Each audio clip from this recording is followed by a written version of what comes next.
So here we are in the human world, the human experience. It's very interesting, isn't it? Birth, aging, death. A separation from the loved, association with the disliked. Everybody, all creatures have this, in the conditioned realm, have this experience, these experiences. You think of the extraordinary things human beings can do. If I were to choose a favorite Olympic sport to watch, would any of you be able to guess what it would be? Similar. My favorite Olympic sport to watch is the 10-meter diving. That these people can do double, triple, 4.5, whatever those are, somersaults. And then sometimes they combine somersaults with twists. And sometimes they start from a handstand, throw themselves backwards, twist a few times, twist sideways a few times, and then land elegantly in the pool with a little splash. It is pretty amazing, actually. Of course, they've got all these band-aids and things stuck to them from their injuries. But it's interesting that a human being can actually be that fit, that graceful, and then the one that I find even more remarkable is the synchronized 10-meter diving, where two people do the exact same thing at the same time. It's really quite amazing. But does it lead to the deathless? Probably not. Leads to rebirth. They do, they must have.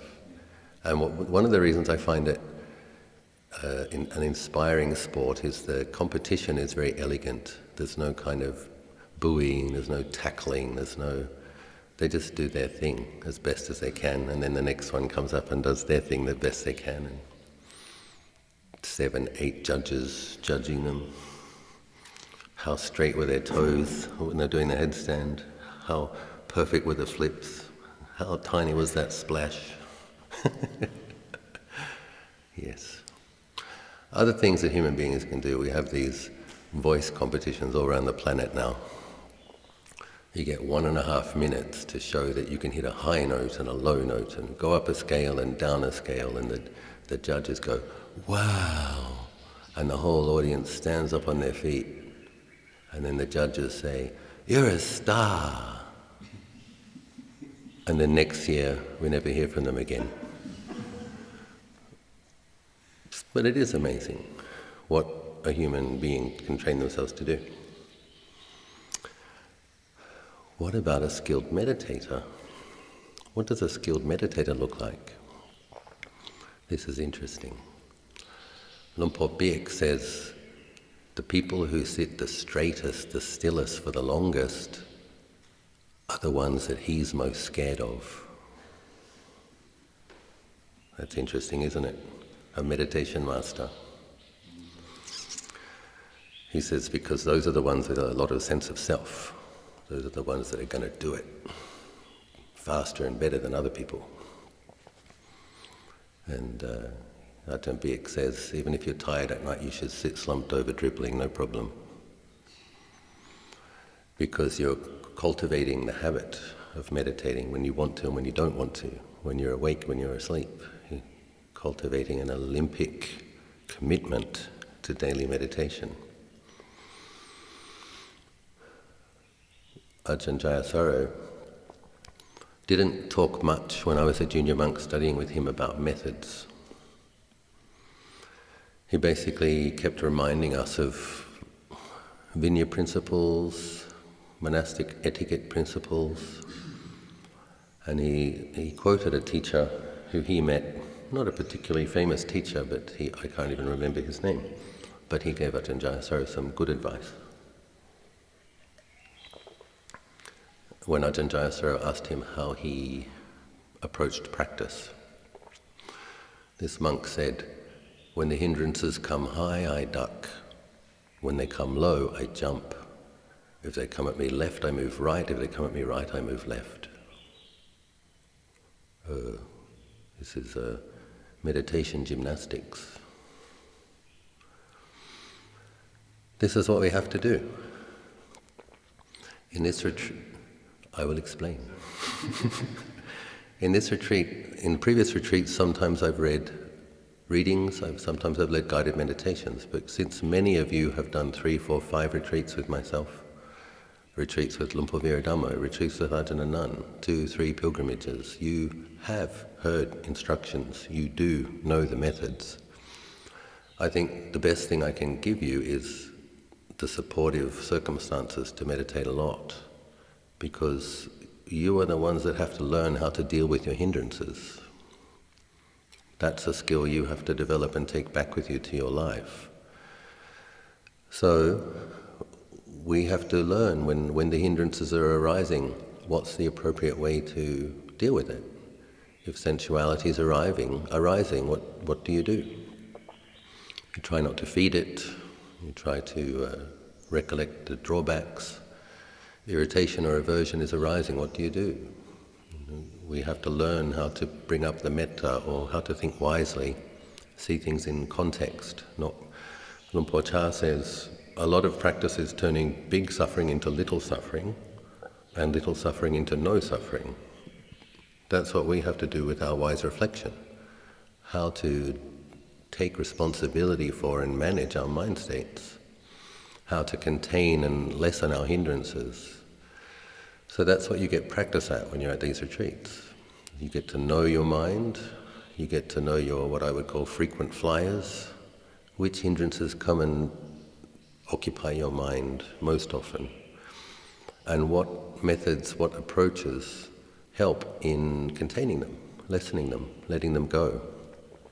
So this is a large part of what we do in meditation retreats. How do you wake up a sleepy mind? For myself, the sloth that affects my mind is pretty subtle. Other people seem to have more of a problem with it. For myself, in the morning, if I allow myself to slouch a bit, I just feel what a dull and slightly tired and dull body feels like, a dull mind, and just in making that effort, my mind wakes up. Just in being mindful of what sleepiness feels like, my mind becomes wakeful. Other people may have a heavier sloth, so they may need to open their eyes and look at the light. They may need to go for a walk. We need to work out what works for us. Sometimes if irritation or aversion towards someone else is arising, you spread loving kindness to yourself. You don't feed the perception of irritation, you just keep dropping metta in. May I be well, may I be happy, may I be well, may I be happy. And as soon as that coarse irritation fades away, may I be well, may all beings be well, may I be happy, may all beings be happy. You don't stop at just oneself, but you definitely start there as a way of containing and managing your irritation. If strong, coarse sexual energies come up, we can just think of the consequences. How many times have you acted on that already? Did it bring you any happiness? Really? And what happens if I continue to feed this? We have to reflect wisely. And sometimes with sexual desire, we have a look at the nature of the body. Sometimes that works, sometimes it doesn't work.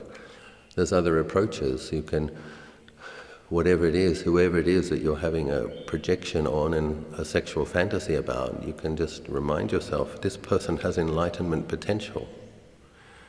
If I really wish them well, if I really care for them, if there's any love in my fantasy, I'm going to wish them liberation from sensuality. And we can make a kind of a commitment.